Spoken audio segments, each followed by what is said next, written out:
In Puerto Rico, violent militants murder a policeman, then turn their guns on a busload of unarmed Navy workers and open fire on American sailors in the street. These ruthless killers have vowed to fight to the death. And the FBI must use every tactic at their disposal to track down the terrorists and end this rebellion in paradise.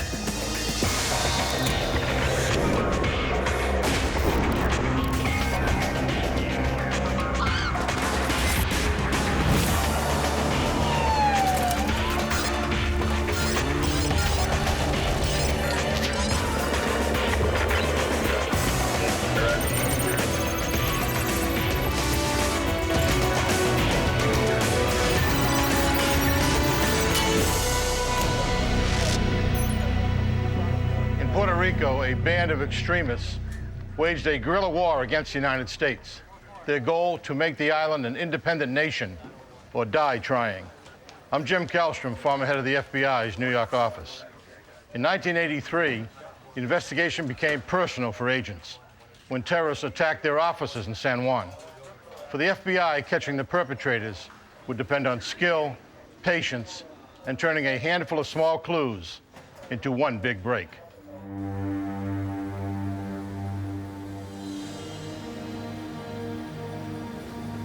The Caribbean island of Puerto Rico is home to 3 million American citizens and a handful of anti-American terrorists.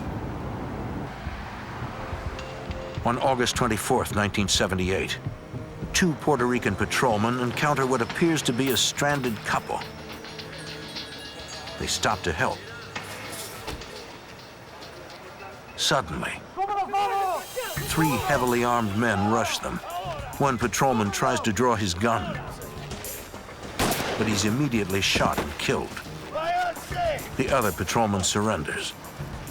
The attackers force him into the woods and order him to remove his uniform. Then bind him to a tree with his own handcuffs. Back at the road, the couple attempts to disguise the patrol car so they can drive it to a hiding place. But before they can finish, headlights approach. The man holds up the dead officer's badge. He tells the men in the car to move along, it's a police matter. But the men in the car identify themselves as undercover cops and offer to help. The man urges them to leave. Instead, they grow suspicious.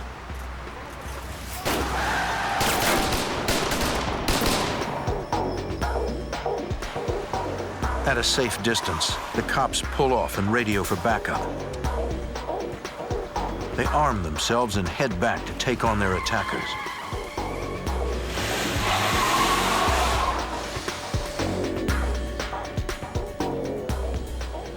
But when the cops arrive, they see no one. Wary of an ambush, they secure the crime scene.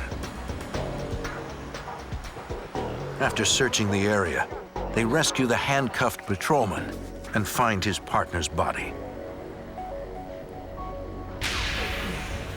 5 days later, a previously unknown terror group claims credit for the assault. Since the attack was claimed by a terrorist organization, the investigation falls under the jurisdiction of the FBI. At the federal building in San Juan, agents study the group's letter to the media, which includes diagrams allegedly showing what occurred. The group claims the patrolman overreacted, forcing them to kill him in self-defense. FBI Special Agent Rick Hahn. We thought it was very odd that they claimed credit for this incident, particularly since a police officer was killed. But the communique was detailed and, in fact, included a graphic drawing of the events as they claimed that they had occurred. And I think that they felt like they had to justify the fact that the officer had been killed. This new terror group calls themselves the People's Puerto Rican Army, or EPB in Spanish. Their stated goal is to turn the U.S. Commonwealth into an independent communist country, which is contrary to what the vast majority of Puerto Ricans want. those who wanted total independence were less than 5% of the island. So the representative numbers amongst the population that are in sync with the terrorists is a very small handful of people. The letterhead includes the group's nickname, Macheteros. Macheteros actually comes from the machete workers, the blue-collar people, basically, of the island, who they're claiming to represent. I think that they chose that name primarily to identify themselves with the unskilled laborers, the workers of Puerto Rico, the native people who would have been subjugated into things like chopping sugarcane. Agent Hahn reviews the evidence so far. Police recovered empty 9mm shells, but no useful fingerprints or fibers. Sketches of the suspects proved to be too general to be of much use. With no real leads to go on, the FBI decides to watch several militants who preach violence, hoping they will lead them to the Macheteros. The police take a different approach, encouraging informants to infiltrate militant groups. The police of Puerto Rico, having lost one of their own, are extremely focused on trying to resolve this. And they are recruiting young people and putting them into what they consider to be radical organizations on college campuses to try and ferret out who may be part of the Macheteros. 2 months pass as the FBI and police continue to search for leads. Then, in October 1979, the Macheteros strike again. At the U.S. Customs building in San Juan, a high-powered bomb explodes. Fortunately, no one is injured. The symbolism of the custom house is that it represents the U.S. government's presence there in Puerto Rico. Everything that comes imported into the island comes through the customs house. In a letter to the media, the Macheteros take credit. In response, the FBI and police intensify their efforts. A month and a half later, at the Sabana Seca Navy base near San Juan, 18 unarmed Navy personnel ride a bus on a routine trip to work. A vehicle stops ahead, blocking their path. A van pulls out and begins firing on the bus with automatic weapons. They fired right along the black band on a typical school bus, which is right about where the floor level is, so that even individuals that would be hiding on the floor to try and get cover would have taken rounds through the side of the bus.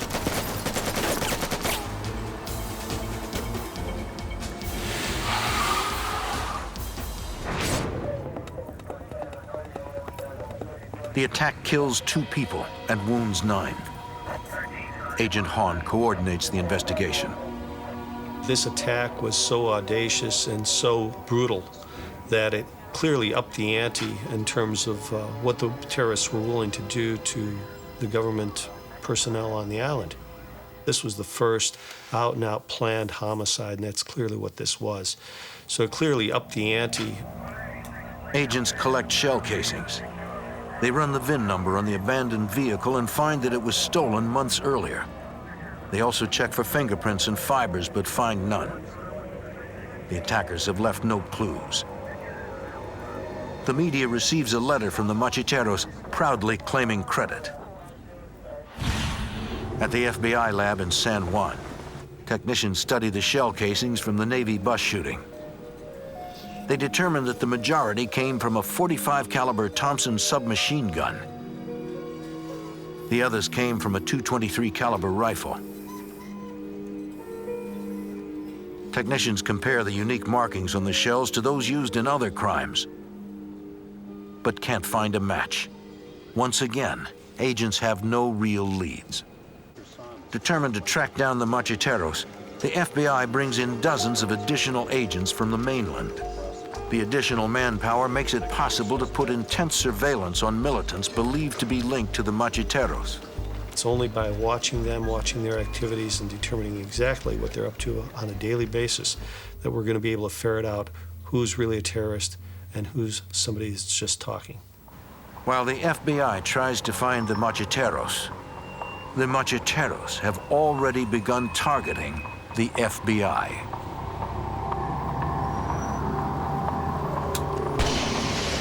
In Puerto Rico, a terror group known as the Macheteros murder a policeman and attack a bus full of unarmed Navy workers, killing 2 and wounding 9. With no real leads, the FBI takes a different approach. They decide to follow the money and try to determine how the terrorists get their funding. They spot a potential lead. A recent wave of armored car robberies.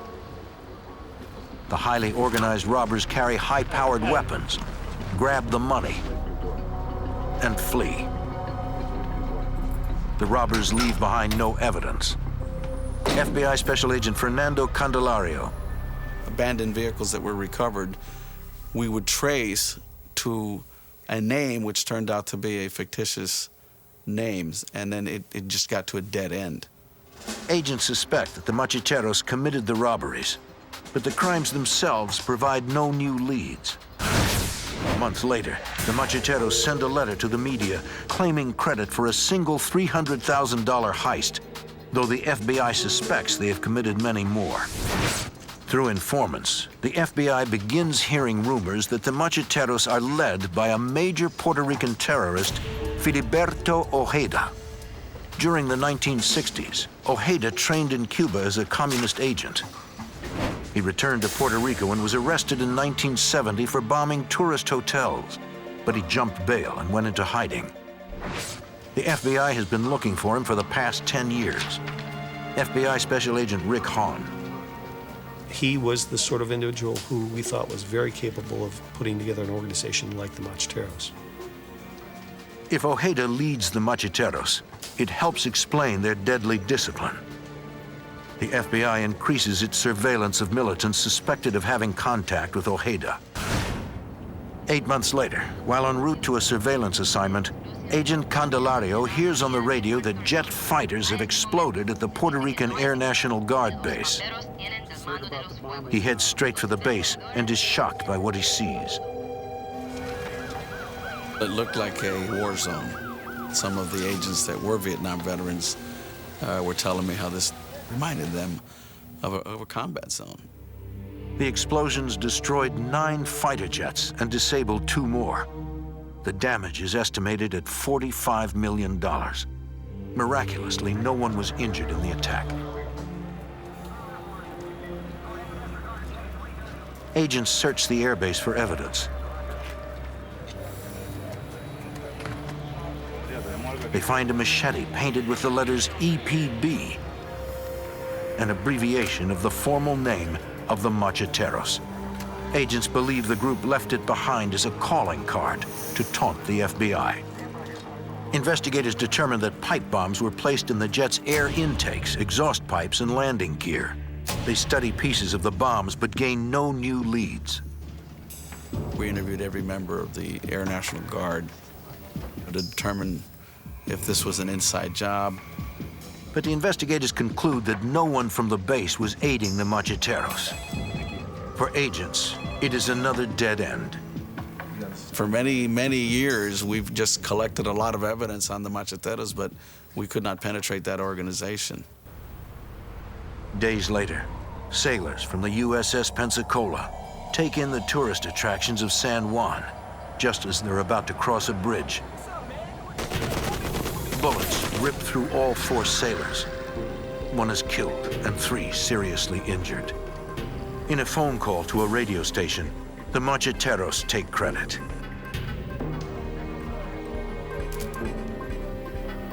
When I arrived to the scene, the young soldier or sailor was still laying there.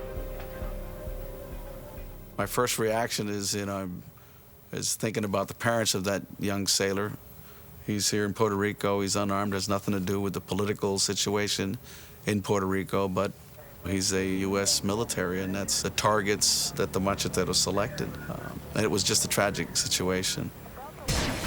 At the FBI lab, a technician examines the unique ejector marks on the empty shells. It was determined that the weapon that was used was the .45 caliber machine gun that was used in Sabana Seca.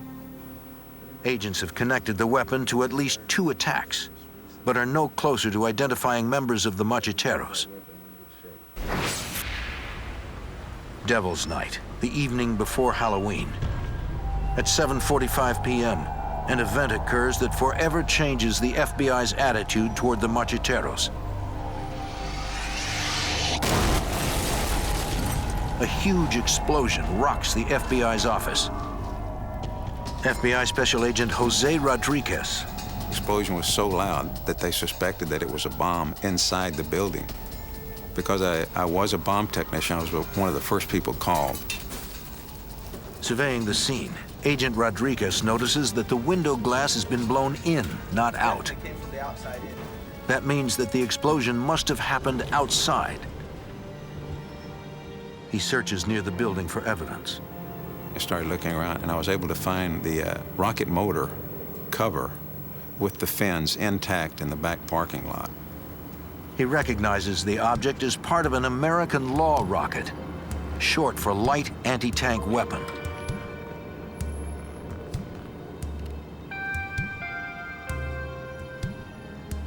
Agent Rodriguez discovers that the serial number is still intact, so the rocket should be traceable. A law rocket has a range of only 350 meters, so it must have been fired nearby. Agents interview everyone in the surrounding area and locate one woman who says she saw the attackers. This lady said that this guy came into her yard. She came out the door. He told her to get back inside. He puts the law rocket on his shoulder and fires the law rocket at the building. The witness says the man fled in an SUV, which was followed by a car. She describes both vehicles, and agents begin searching the surrounding neighborhoods. The FBI quickly finds the 2 suspect vehicles nearby. People that lived in the neighborhood told us that they had seen people come dump the vehicle. One of them, the person actually gotten out of the vehicle and wiped the door, like he was trying to remove evidence of fingerprints from the door of the vehicle, which made it a very highly suspect vehicle. Anybody else? FBI Special Agent Marlene Hunter. Can you think of anything else? We started interviewing the people to get descriptions of the individuals that left the vehicle and just ensure that the vehicle was preserved until the agents could start processing it for evidence. While interviewing witnesses, agents learn from the media that the Macheteros have claimed responsibility. We took it extremely personal because it was the first time that the Macheteros had attacked the FBI specifically, and we wanted to solve that case. We wanted to charge the Macheteros. To do that, agents must find a way to penetrate their secretive world. The Puerto Rican terrorist organization known as the Macheteros has brought their fight to the FBI's doorstep with a rocket attack on their office in San Juan. Now agents work around the clock to follow up leads. The FBI asks the U.S. Army to run a trace on the rocket's serial number, according to FBI Special Agent Jose Rodriguez. In other words, where did it come from? How did the Macheteros get an American-made law rocket? The military did an outstanding job in tracing it. However, it was told to us that they suspected that some of that lot of law rockets had been left in Vietnam once the Americans had pulled out. And in tracing that, also we found that a ship had carried a large load of American-made weapons from North Vietnam to Cuba at one time. And we suspected that possibly that rocket had have gone to Cuba, and then the Macheteros had obtained it from there. In the FBI garage, agents processed the 2 vehicles believed used in the rocket attack. The vehicle identification and license plate numbers lead nowhere, and there are no obvious fingerprints. Agents look for evidence lost in crevices or fingerprints left while doing repairs. FBI Special Agent Fernando Candelario. We decided that we're going to do this and we're going to make sure that we get any piece of evidence that we can off that vehicle.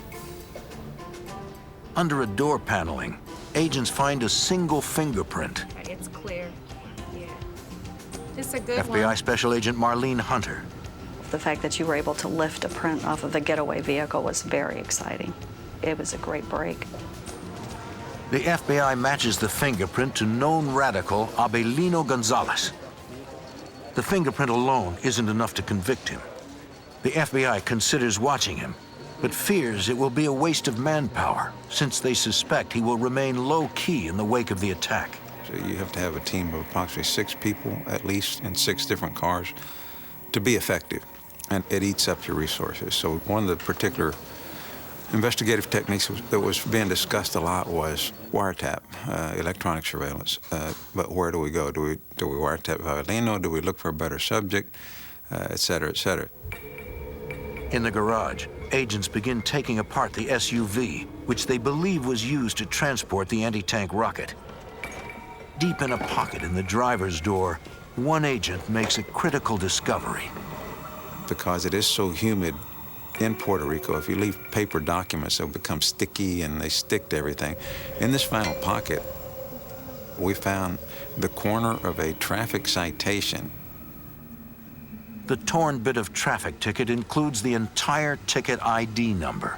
That was a very nice stroke of luck that the portion with the number on it was preserved.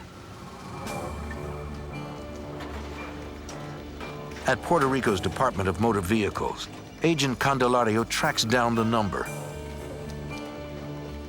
He discovers that the original ticket was issued to Pedro Ramirez Cesar Almodovar for an expired inspection sticker.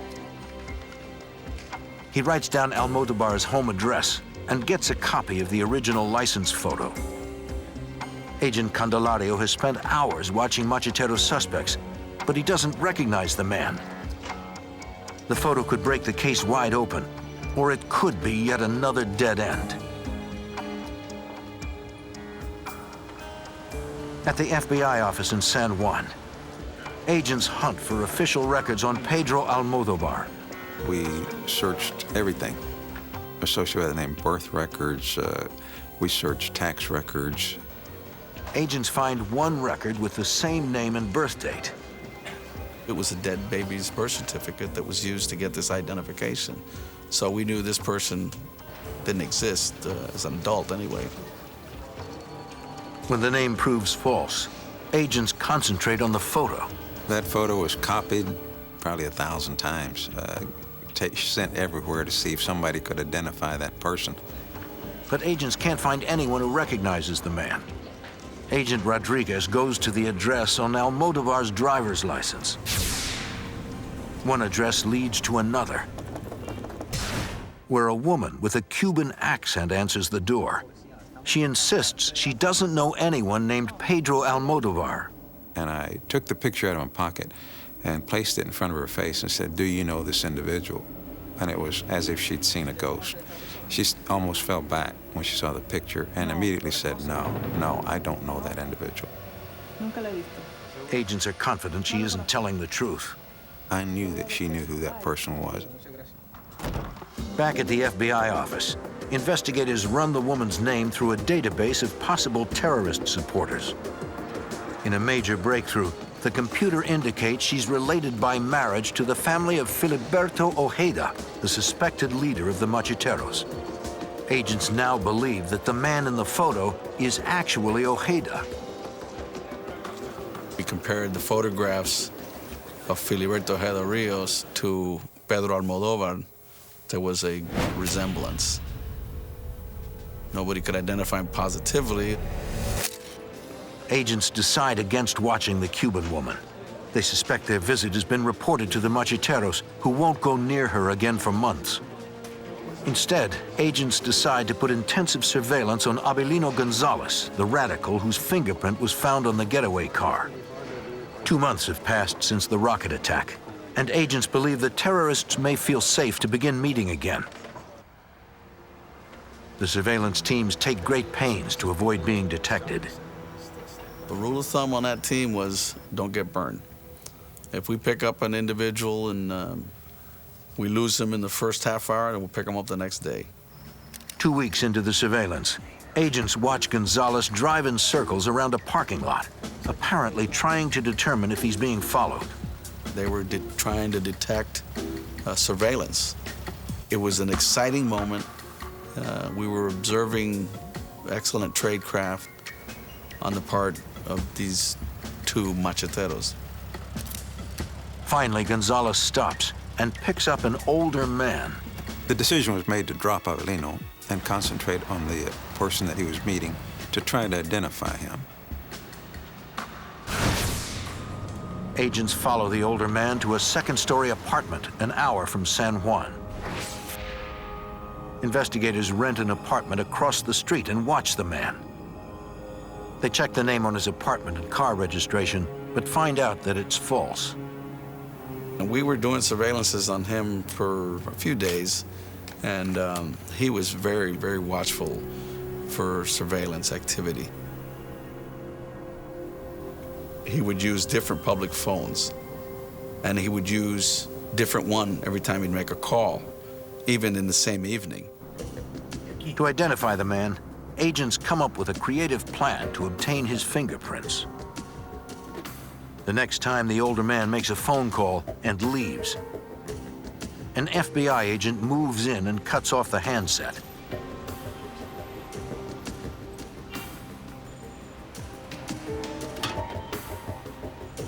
Even if the suspect notices the cut cord, agents don't believe it will tip him off. We have vandalism here all the time in Puerto Rico, and nobody's going to think anything of it. FBI technicians process the payphone receiver and are able to pull fingerprints from it. The FBI lab came back, said that the latent fingerprint that was discovered on that telephone was that of Filiberto Ojeda Rios. The FBI has found the alleged leader of the Macheteros. It was like Christmas come early. I mean, we had confirmed everything that we suspected, and that's when the case was designated a major case of the FBI. Agents could arrest Ojeda on an old warrant for jumping bail. Instead, they decide to continue watching him to try to identify other members of the Macheteros. The FBI wants to take down the entire group and bring peace to this troubled island. A Puerto Rican terror group known as the Macheteros wages an unpopular war for independence, attacking local police, the American military, and the FBI. Although they claim to be freeing the country from American oppression, less than 5% of the island's population supports their cause. After months of intense surveillance of suspected members of the Macheteros, agents have identified the leader of the organization, Filiberto Ojeda, who has been a fugitive for more than a decade. The FBI continues their efforts to identify more members of the group to bring them all to justice. A month after identifying the terror leader, the FBI gets an unexpected break. At an office building in San Juan, police respond to a burglary. An entire floor of the building had been broken into. In one of the offices, authorities found some suspicious documents that appeared to belong to a terrorist group. They called the FBI. FBI agents searched through the office's filing cabinets. FBI Special Agent Marlene Hunter can't believe what they find. Fairly quickly, it became clear that it was the central archives of the Macheteros organization. Not only their archives for historical purposes, but also records regarding future actions that they were going to take. Another interesting find were minutes of meetings that went all the way back to the date they were formed in 1976. It was a gold mine. In a chilling moment, Agent Hunter discovers that the terrorists have compiled detailed information on individual FBI agents. There were files with FBI names and their family members, where their children went to school. The threatening discovery underscores the danger to agents and their families. It really made you realize that maybe you needed to not take the same route all the time. You needed to always assume that someone could be following you. Other documents describe the group's terrorist activities, but names for places and people are coded. The FBI takes the files as evidence and attempts to crack the codes. With the evidence collected so far, the FBI gets a judge's authorization to listen to payphones used by Filiberto Ojeda, the alleged leader of the Macheteros. As with their documents, the Macheteros also use code names when speaking on the telephone. FBI Special Agent Fernando Candelario. We heard a lot of conversations where the code name Aguila and Aguila Blanca were mentioned. But in the contents of the conversation, we couldn't really tell what Aguila or Aguila Blanca was. Aguila means eagle, and Aguila Blanca is white eagle.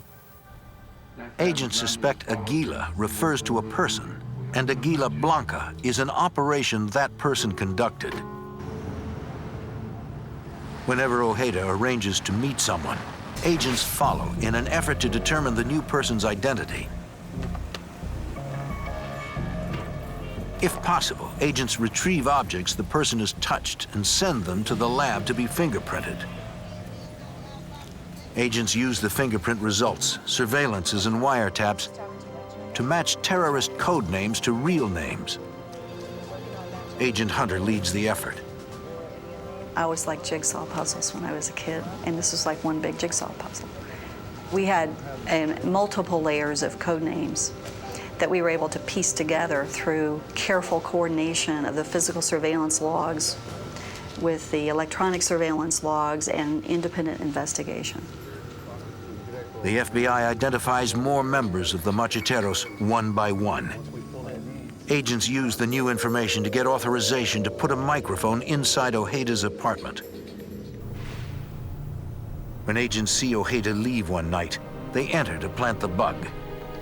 They find the interior doors partly open. Agents recognize this as a clever counter-surveillance tactic. Their MO to protect themselves was to leave interior doors open at a certain gap, and they would measure it. And in case that door was moved by an agent inserting a microphone in that residence, they would know somebody had been in here.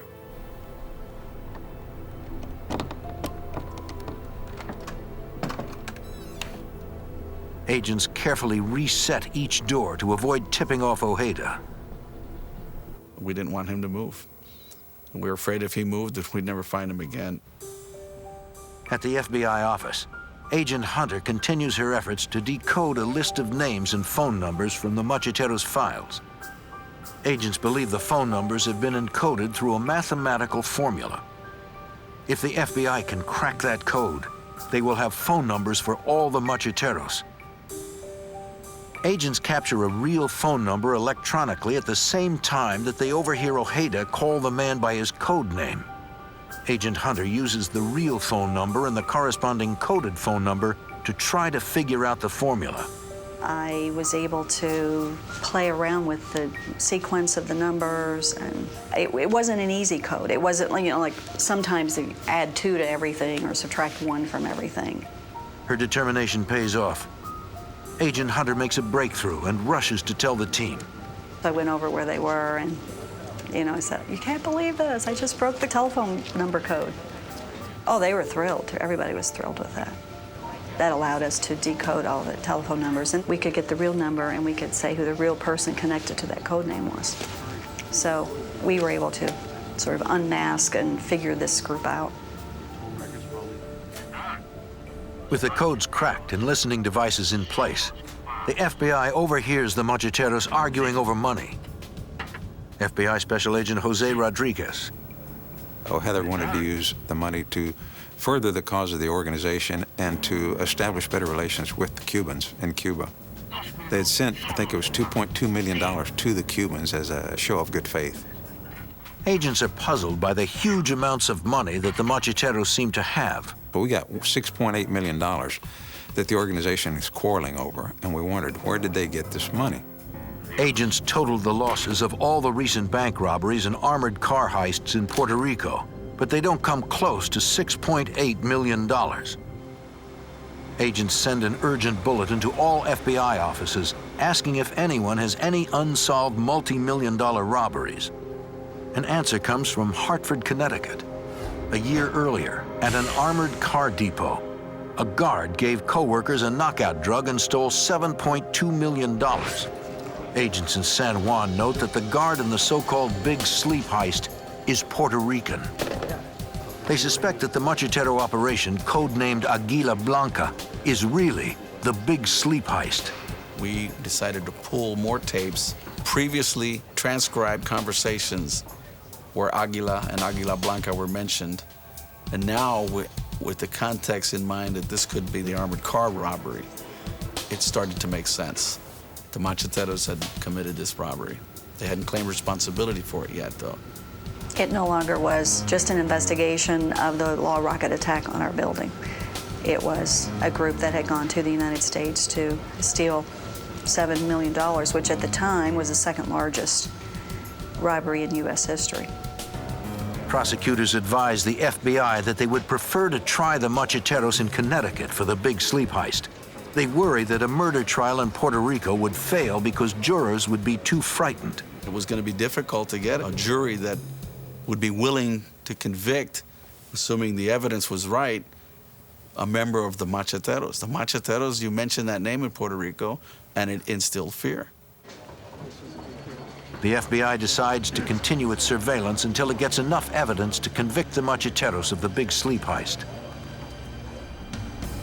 But before the FBI gets the additional evidence it needs, Ojeda suddenly disappears. Agents fear that Ojeda has somehow caught on to their surveillance. They will have to get their additional evidence elsewhere. The FBI decides to focus on another target, Ojeda's right-hand man, Juan Segarra. Juan Segarra Palomero was a very active member of the organization, what I would call a shaker and a mover. He was the one that made things happen.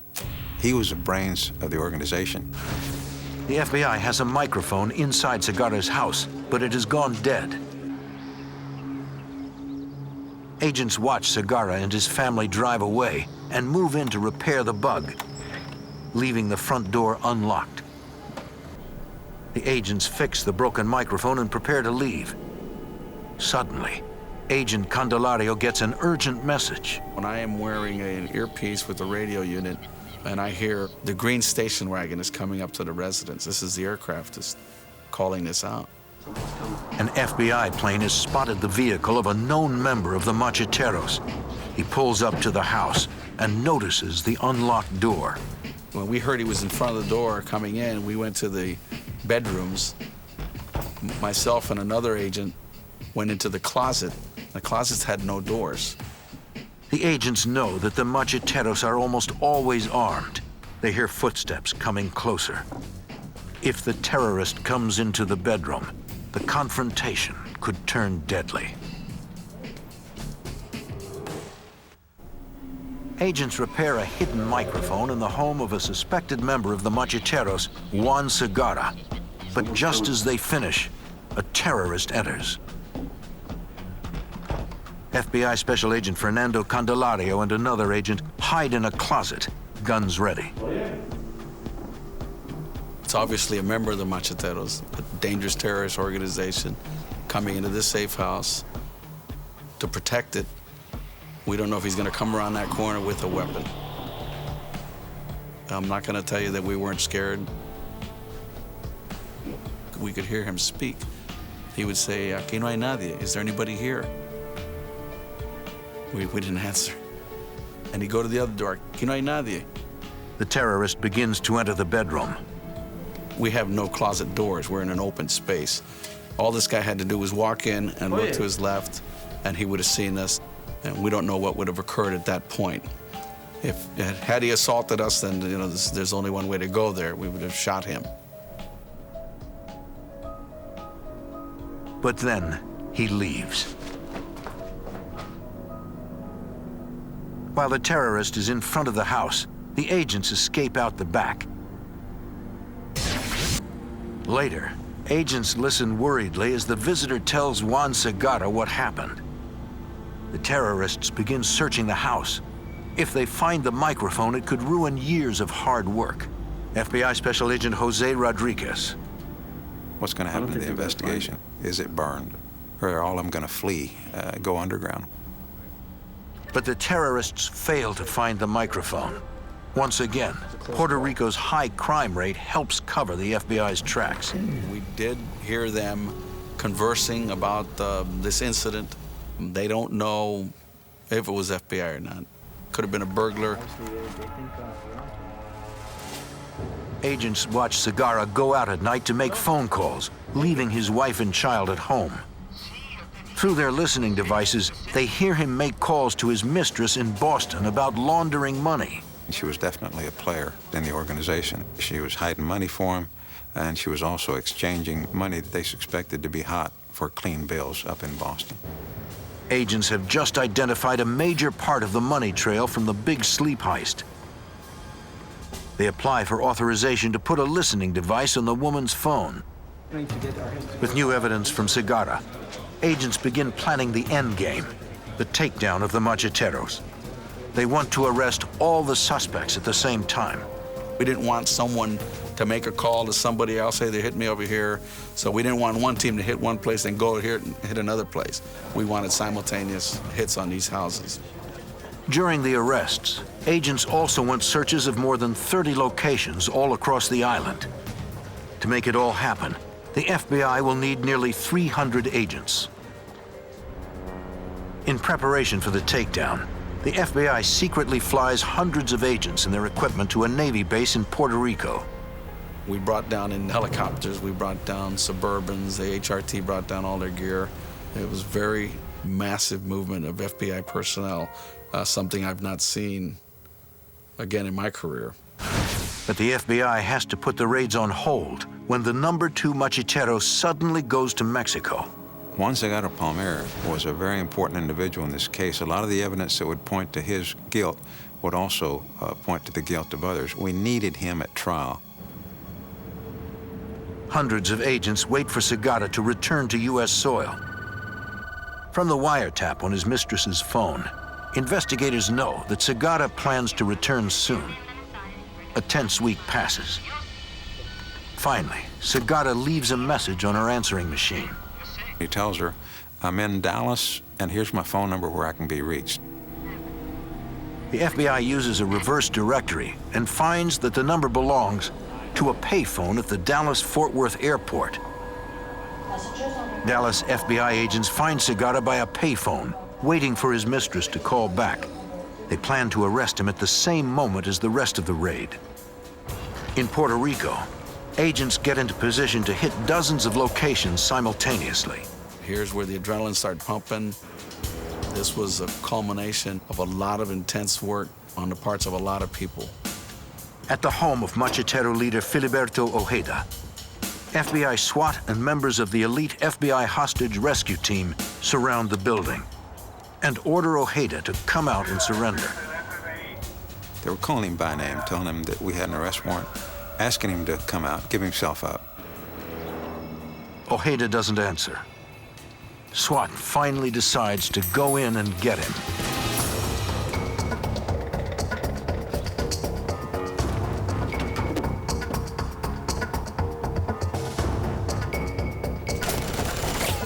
A burst of automatic fire came down the stairwell. One of those rounds ricocheted off the wall and struck the team leader in the eye. Agents pull the injured man to safety and call for a medevac helicopter. They know that soon they'll have to go back inside to confront a terrorist who won't go down without a fight and won't hesitate to kill. The FBI attempts to arrest the leader of a deadly terrorist group. But he opens fire, hitting an HRT member in the eye. After evacuating the wounded man, FBI agents continue to urge the terrorist leader to surrender. FBI Special Agent Jose Rodriguez. Finally, he started coming down the stairs. When he did, he had a Uzi slung over his right shoulder, and his left hand could not be seen. He had his left hand down to the side of his pants. Terrorist leader Filiberto Ojeda continues slowly down the stairs. As he got down to the base of the stairs, he raised his left hand, and the HRT member saw that he had a semi-automatic handgun. HRT member yelled for him to drop it. When he didn't, the HRT member had fired 2 times, and he saw Ojeda buckle, and he thought that he had struck Ojeda in the chest. The shot actually hit Ojeda's handgun. Although unhurt, he gives up.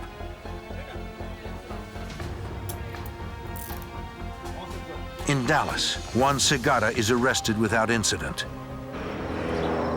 FBI Special Agent Fernando Candelario escorts Ojeda to jail. I told him I'm a Puerto Rican and I have as much right to live here as you do. And he told me, yes, but you're the enemy. If I have to kill you, I will. Over the next 3 years, Ojeda's attorneys do everything possible to postpone his trial. The case was delayed and delayed and delayed, primarily by the defense, because they filed motion after motion after motion. Ojeda Rios was in jail for a total of 36 months, primarily based upon defense motions. After all the legal wrangling, his attorneys now claim he must be released on bond because his right to a speedy trial has been violated. The claim goes all the way to the U.S. Supreme Court. The Supreme Court rules that Ojeda must be released to await trial. Over the FBI's protests, Ojeda goes free, wearing an electronic monitoring bracelet. We knew that wasn't going to hold him. Of course, he wasn't in our custody at that point. He's the responsibility of the pretrial services. While awaiting trial, Ojeda gives speeches to try to build support for the Macheteros. Now he can brag about the Macheteros. Now he's no longer covert, he's overt.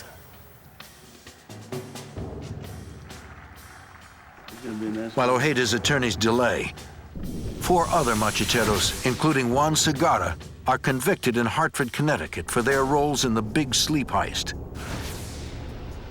A year after his release on bond, Ojeda makes a bold statement to the media and cuts off his electronic bracelet. He disappears into the rugged mountains to resume his fight to turn the island into a communist dictatorship. 2 years later, a federal court in Connecticut convicts Ojeda in absentia of bank robbery and conspiracy. With his conviction, 14 of the top Macheteros have been found guilty.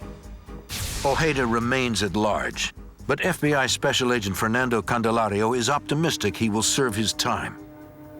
I'm confident that he'll be arrested again because we did it once before, you know, and when we, like they say, we always get our man, and I think that time is on our side. 14 years after the Macheteros' first murder, their reign of terror comes to an end.